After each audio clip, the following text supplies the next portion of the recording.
हंसा हम रोए, ऐसी करनी कर चलो। कौन सी करनी की बात यहाँ पर सचेत कर रहे हैं महात्मा कहकर कि बच्चे ऐसी करनी कर चलो। पढ़ा तो समझा तो सुना भी, पर कभी इस और ध्यान नहीं दिया मानव ने कि कौन सी करने की बात हो रही है। यदि ये सोचा कि मैं बैंक बैलेंस बना लेता हूँ, वंश बढ़ा लेता हूँ, घर गृहस्थी बढ़ा लेता हूँ, बिजनेस बढ़ा लेता हूँ, शायद यही करने के लिए कहा गया ना, बिल्कुल ना। क्योंकि अगर ये करने के लिए कहा गया होता तो फिर मुझे और सचेत ना किया गया होता कि बच्चे अगर तू यही कर रहा है तो सुन, निद्रा भोजन भोग है नर पशु समान। फिर मेरी समानता किससे कर दी? सरलता के साथ समझा जा सकता है। और यहाँ पर ये विशाल सा जो परिवार बैठा है वो यही सचेत करने की कोशिश, आवाज देने की कोशिश कर रहा है कि जाग जा, जाग जा। कब तक सोएगा इस गफलत की नींद में? ये मानव तन मिला है, अमोलक है।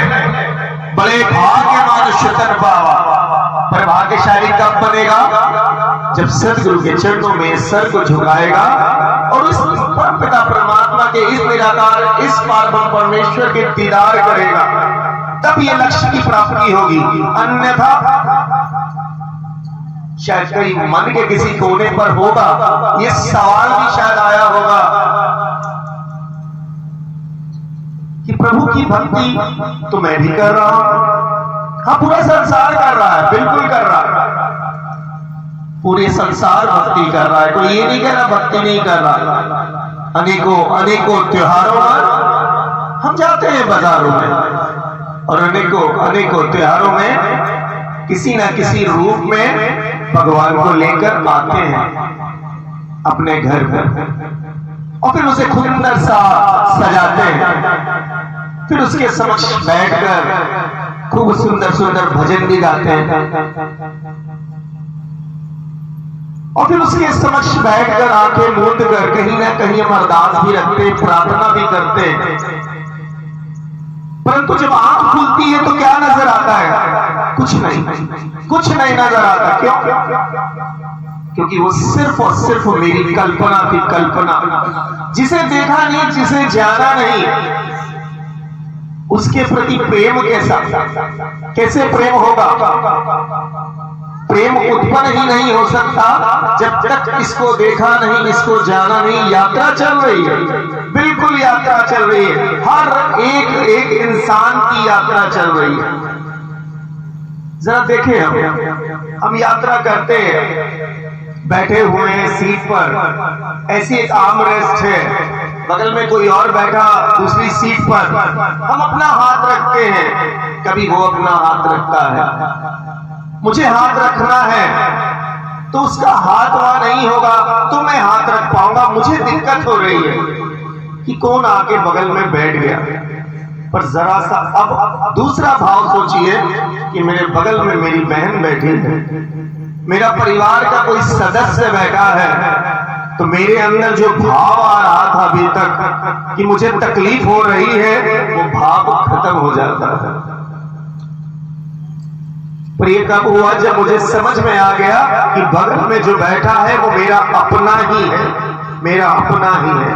जब तक वो दूसरा था तब तक मेरे मन में ये भाव बना हुआ था कि मुझे तकलीफ हो रही थी, पर जिस पल ये भाव बन गया कि मेरा अपना ही कोई बगल में बैठा है तो वो तकलीफ खत्म हो गई।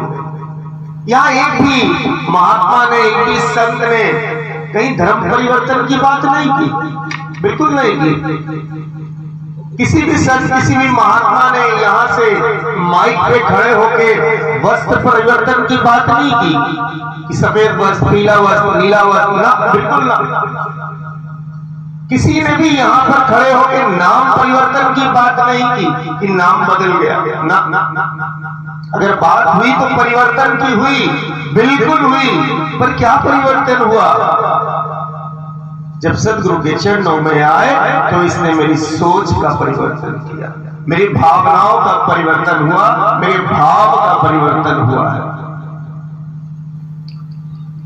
इस निराकार, इस परमपिता परमात्मा को मैंने देखा है, मैंने जाना है। या जितने महात्मा बैठे ज्यादातर सब ज्ञानवान महात्मा बैठे। हमने इस निराकार, इस परमपिता परमात्मा को देखा है, जाना है। मानेंगे ना सर? जितने भी महात्मा, ज्ञानवान महात्मा बैठे हैं सब जानते हैं कि इसको देखा है, इसको जाना है, पर इसको मानेगा कौन? पूछिए ना अपने आप से। इसको देख लिया, इसको जान लिया, सदगुरु के चरणों में आकर मैंने हाँ इसको पाया है, इसको मैंने देखा है, ये है, पर इसको मानेगा कौन? कौन मानेगा? कौन मानेगा? सिर्फ देख लेने से काम बन जाएगा? मोबाइल भी देखा ना दुकान पे जाके, उस दुकानदार ने मोबाइल दिखाया सुंदर सा, बहुत सा, फिर उसके बारे में बताया भी, ये 3G है, 5G है, व्हाट्सएप है, सब कुछ है, इसमें इंस्टाग्राम भी है, ये इसमें चीजें हैं, देखा, उसके बारे में जाना, हुआ मोबाइल मेरा, इसको देखा, ये है, मानेगा कौन? मानेगा ना कोई? मनाना है ना, ये मेरा मन माने। मन, ये मन बहुत चंचल, महात्मा कह रहे थे मन बहुत चंचल, चल चल चल चल चल करता है। यहाँ पे बैठे बैठे बैंगलोर हो, यहाँ पे बैठे बैठे मुंबई, यहाँ पे बैठे बैठे दुकान है, यहाँ पे बैठे बैठे अपने घर पे पहुंच जाता है। ये मन इतना चंचल है, इस मन को मनाना है। ये जितना भी हम सेवा, सुमिरन, सत्संग कर रहे हैं, अभी महात्मा हमारे सेवा दल के महात्मा कितना उत्साह, कितना उमंग, कितने खुश, कितने उत्साही महात्मा, उनका चेहरा बता रहा था कि कितने उत्साह है, कितना खुश है वो। तो ये जो हम सेवाएं कर रहे हैं, जो हम सत्संग कर रहे हैं, जो हम सिमरन कर रहे हैं, ये सिर्फ और सिर्फ साधन है कि ये मन इस निराकार, इस परमपिता परमात्मा के साथ नाता जुड़ जाए। इस मन का नाता, इस निराकार, इस परमपिता परमात्मा के साथ मेरा नाता जुड़ जाए। हजूर कह रहे ना, हर विचार, सदगुरु माता सुदीक्षा जी महाराज हर विचार में मुझे समझाने की कोशिश कर रही है कि बच्चे तुझे कहां जुड़ना है। किसी जोनल इंचार्ज के साथ नहीं जुड़ना, किसी संचालक के साथ, किसी मुखी, किसी ना, वो कह रहे मेरे साथ इस निराकार के साथ जो तुझे जिसको दिखा दिया, जिस रमे हुए राम को मैंने देख लिया है, जो मेरे साथ है, हर पल, हर क्षण, हर घड़ी मेरे साथ है। मैं बैठा हूं तो इसी पे बैठा हूं, इसी में बैठा हूं। यहां जितने हम सब बैठे इसी में तो बैठे हैं। इसका एहसास, इसका एहसास, ये मेरे साथ है, ये भूल जाता हूं। क्यों? क्योंकि ये मन ना यात्रा करता है, ये भागता है मैं की तरफ। बहुत अच्छा लगता है इससे, कोई मेरी तारीफ कर दे, मेरे मन को बहुत अच्छा लगेगा। अभी सेवा दल के महात्मा कहते सेवा दल जी बहुत अच्छा आपने काम किया, और सेवा दल महात्मा के कॉलर खड़े हो जाए तो फिर तो गड़बड़ हो गया। अभी कोई कह दे नहीं रितेश जी आपकी ना कोई विचार सुनी थी बहुत अच्छी लगी, अब रितेश जी तो भूल गए, रितेश जी का कॉलर खड़ा हो गया, तो मैं जागृत हो गई। ये मैं की तरफ भागता है मन, बहुत अच्छा लगता है इसे, हर एक इसको चीज अच्छी लगती है, तो ये मैं की यात्रा करने लग जाता है। परंतु इतिहास के पन्ने पलट कर देखिए कि जिसने भी, जिसके मन में भी इस मैं की यात्रा की है, आज उसका हर्ष क्या है। चाहे कंस की बात करिए, चाहे रावण की बात करिए, मैं गुरु बोलता ना, इस मैं की यात्रा नहीं करनी, तुझे यात्रा करनी इसके साथ जुड़कर, इस निराकार, इस परमपिता परमात्मा के साथ जुड़कर, जिसे मैंने तुझे दिखा दिया, इसके साथ कनेक्टिविटी बनानी है। जीवन में उथल पुथल है, पक्का जीवन में अप एंड डाउन चलता है, हर जीवन में अप एंड डाउन चलेगा। ऐसा सदगुरु माता सुदीक्षा जी महाराज ने कभी नहीं कहा कि बच्चे ज्ञान मिल गया अब जीवन ये होगा ना, जीवन में आएगा, अप एंड डाउन आएगा, जीवन है, संसार में रहना है। पर उसमें से निकलने के लिए, उसमें सुगमता, उसमें सरलता, उसमें सहजता, उसमें स्थिरता के लिए स्थिर को पकड़ना जरूरी है। स्थिर के साथ कनेक्शन जरूरी है, स्थिर के साथ मेरा प्रेम जरूरी है, स्थिर के साथ मेरा जुड़ाव जरूरी है। नहीं तो नहीं होगा ऐसे, बिल्कुल नहीं होगा। दास क्या कुर्सी पर बैठा है, इस कुर्सी का कनेक्शन किसी वाइब्रेटर के साथ लगा दीजिए, लगा दीजिए, वो वाइब्रेटर करेगा। जब वो वाइब्रेटर करेगा तो कुर्सी भी हिलेगी, और कुर्सी के साथ मैंने संपर्क बनाया है तो यकीनन मैं भी हिलूंगा, मैं चाहकर भी स्थिर नहीं हो पाऊंगा। क्यों? क्योंकि मेरा संपर्क ही अस्थिर के साथ है। संसार में ये आंखें जो कुछ भी देख रही हैं सब अस्थिर है, सब खत्म हो जाने वाला है, आज नहीं तो कल। तो मेरा कनेक्शन अगर इसको छोड़कर किसी और के साथ है तो यकीनन जीवन में उथल पुथल हमेशा बनी रहेगी। जीवन शांत नहीं होगा, सरल नहीं होगा, सहज नहीं होगा, स्थिर नहीं होगा। सिर्फ कह देने से प्रेम करो भाव नहीं आएगा, विशाल बनो भाव नहीं आएगा। तू ही निरंकार,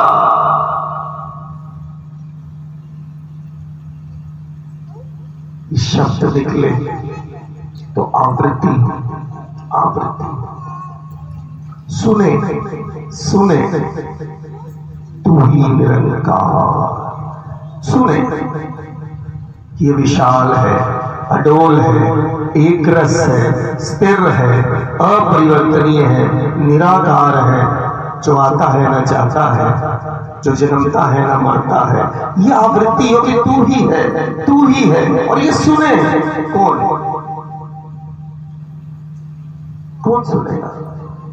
सामने प्लेट है बहुत सुंदर सा, उस पर सुंदर सुंदर व्यंजन सजे हुए हैं जो मुझे बहुत पसंद है। पनीर की सब्जी बहुत अच्छी लगती है, अरे सलाद भी है बहुत अच्छा लगता है, रायता भी है बहुत अच्छा लगता है, और रोटी भी है। आज तो मजा आ जाए क्योंकि ये मुझे बहुत पसंद है। मैंने रोटी का कौर तोड़ा, उसमें पनीर की सब्जी भरी और मेरे हाथ में स्वाद आएगा। जब तक ये कौर मेरे अंदर नहीं जाएगा स्वाद नहीं। जब तक ये आवृत्ति कि तू ही है ये मेरा मन नहीं सुनेगा,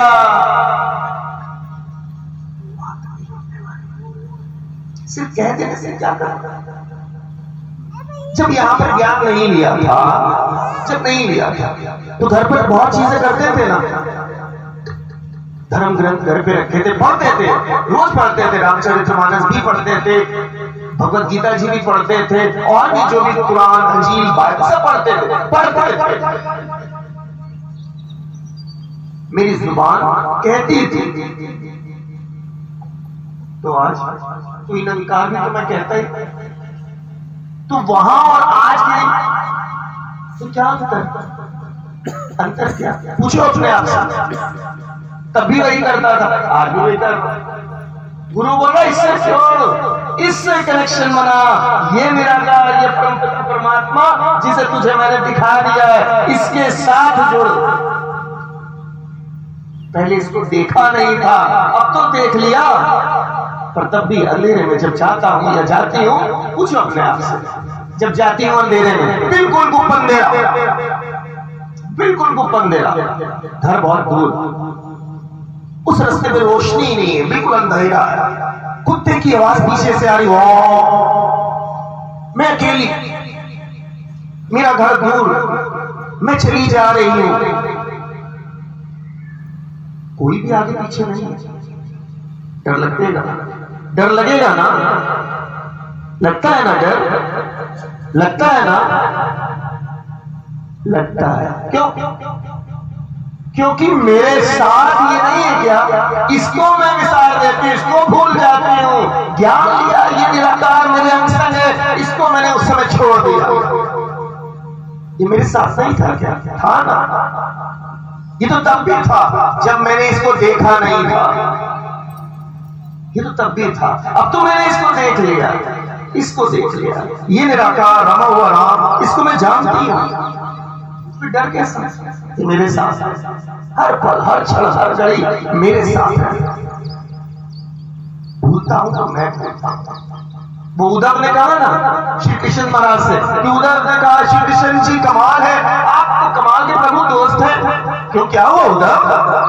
अरे आप कमाल करते हैं, आपके मित्र युधिष्ठिर पूरा गेम, पूरा वो खेल हार गए और क्या क्या सब हार गए आपके रहते हुए प्रभु। आप तो बहुत मित्र हैं युधिष्ठिर के। क्या कहा प्रभु कृष्ण ने? प्रभु कहते हैं क्या करूं उद्धव? अरे मुझे युधिष्ठिर ने कमरे में आने से मना कर दिया, उसने मुझे बताया ही नहीं, मुझसे छुपाया, उसने मुझसे डर कर अंदर बैठकर चौसर का गेम खेला, उसने मुझे बुलाया ही नहीं। अगर मुझे बुलाता तो क्या शकुनी मेरे सामने ठहर पाता? ना, बिल्कुल ना। वो क्या युधिष्ठिर हार सकता था? ना, बिल्कुल ना। पर उस युधिष्ठिर ने मुझे बुलाया ही नहीं, मुझे अलग कर दिया। जब मैं इस निराकार, इस परमपिता परमात्मा को अपने से दूर करता हूं, मेरे जीवन में उथल पुथल शुरू हो जाती है। इसको पकड़ के रखना, इसको पकड़ के रखना। ये निराकार जो मेरे अंग संग हर समय मेरे साथ है, हर समय मेरे साथ है, हर पल मेरे साथ है, इसको पकड़ के रखना। आज सतगुरु माता सुदीक्षा जी महाराज हर विचार में यही समझा रहे हैं कि बच्चे इसके साथ नाता जोड़ना है। मैं दुनिया से नाता जोड़ लेता हूं, पर जिसने मेरा संग साथ देना है उसके साथ भूल जाता हूं। गठरी सर पे लिए बैठा हूं, तमाम सी गठरी सर पे लिए बैठा हूं, इस काम की, उस काम की, इस काम की, उस काम की। ये मालिक बोल रहे हैं गठरी मुझे दे, मैं देता नहीं। ये बोलते हैं दे, मैं देता नहीं। क्यों नहीं देता? मैं क्यों नहीं देता? कारण तो एक ही समझ में आता ना, उस विश्वास, उस अकीदे, उस भरोसे की कमी। सदगुरु के विश्वास की ज्योति जगी हुई है जिस मन में, इसमें कोई संदेह नहीं। ज्ञान, क्या ज्ञान है? ज्ञान जो मिला, कौन सा ज्ञान मिला? ज्ञान का मतलब क्या? ज्ञान मतलब एक जानकारी, ज्ञान मतलब एक नॉलेज। ज्ञान मिला ना? क्या ज्ञान मिला? जो ब्रह्म ज्ञान मिला, क्या मिला? कि तू ही निरंकार। देखो ना इसको,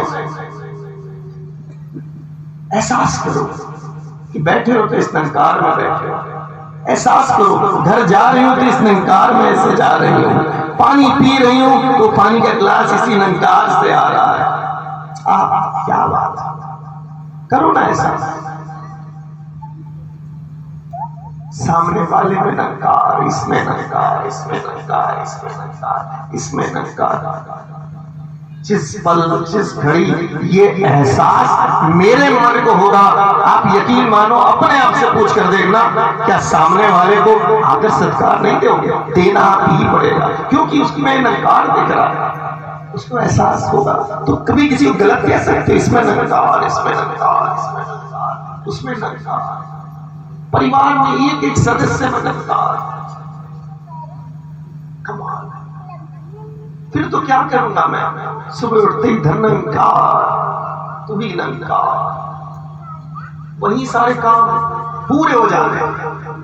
कोई जरूरत नहीं है महात्माओं को बुला लो, घर बुला लो, कुछ ठीक है, अच्छी बात है उनके चरण डलवाना, लेकिन आपके घर में भक्ति परिवार से शुरू होती है। भक्ति की शुरुआत ही परिवार से। मेरे घर में बच्चे, बीवी, पति, सास, ससुर, माँ, बाप, जो कोई भी है, सब में ही है, सब में ही है, सब में ही है। कोई है ऐसा जहां पर ये नहीं? कोई ऐसी जगह है जहां ये नहीं? आओ साथ साथ रहमत करो, कृपा करो। इस सदगुरु माता सुदीक्षा जी महाराज की सिखलाइयां, शिक्षाएं जो आज देना चाहते हैं, उस तरह से जीवन को मैं सुंदर एक भगत के रूप में बनाता चला जाऊं। और साथ ही इतना ये सफल आयोजन, ये सुंदर सुंदर ये जो टेंट लगे हैं, लंगर की व्यवस्था, उसके पीछे भी परोपकार के भाव, उसके पीछे भी दया का भाव कि मेरी ये आवाज आज मेरे उन भाई बहनों तक पहुंचे और उनके भी जीवन में आनंद आए। क्योंकि संसार पूरी तरीके से जी रहा है, सुख और दुख। सुख है चक्कर कटता है, दुख आता है, दुख है चक्कर कटता है, फिर सुख चल रहा है। पर भगत क्या करता है? भगत के जीवन में जब ये निराकार परमपिता परमात्मा आ जाता है तो सुख और दुख की परिधि के ऊपर आनंद की स्थिति में जीता है। वो आनंद जो सिर्फ और सिर्फ आनंद ही रहता है, ना जाता है ना आता है, आनंद में रहता है। अभी कह रहे थे ना हमारे संचालक साहब, आनंद आ रहा है, आनंद की स्थिति में रहता है। और सच्चे पातशाह से यही अरदास करिए, सद्गुरु माता श्री दीक्षा जी महाराज रहमत करो, कृपा करो, जो रहमतें आप बरसा रहे हो रहमतों में हम हमेशा सरोबार रहे, और जो सिखलाइयां बख्श रहे हो उन सिखलाइयों को जीवन में उतारते हुए जीवन एक सुंदर बने, और हम सब एक दूसरे के साथ कंधे से कंधा मिलाते हुए, कदम से कदम मिलाते हुए जो भाव आप चाहते हो, प्यार, प्रेम, नम्रता, सहनशीलता, विशालता, पूर्ण श्रद्धा और विश्वास के साथ इस भक्ति की राह पर आगे बढ़े। ऐसे अरदास के साथ आए हुए सारे ईमान के चरणों में नमन करता है। सारे सेवादल का इनका हमेशा तक प्रयास होता है। दास देख रहा था यहाँ से बैठे, जितना सेवादल, बहुत भरपूर सेवादल आया हुआ है, सारा सेवादल सेवाओं में अपने अपने तौर पर तैयार रहता है, समर्पण भाव के साथ। सारे सेवादल को नमन, अधिकारियों को नमन, और आए हुए एक एक महात्मा के चरणों में दास नमन करता हुआ प्यार भरा धर्मकार करता है। और अंत में यही शब्द यहाँ पर आए हुए एक एक संत, एक एक महात्मा के लिए जो हृदय के भाव होते हैं। जब आप भी आपसे दास मिलता है, जब भी आपके दर्शन होते हैं, तो मन के एक ही भाव निकलता है कि आप सब बहुत अच्छे, बहुत अच्छे, बहुत अच्छे साथ संगी जी प्यार सके।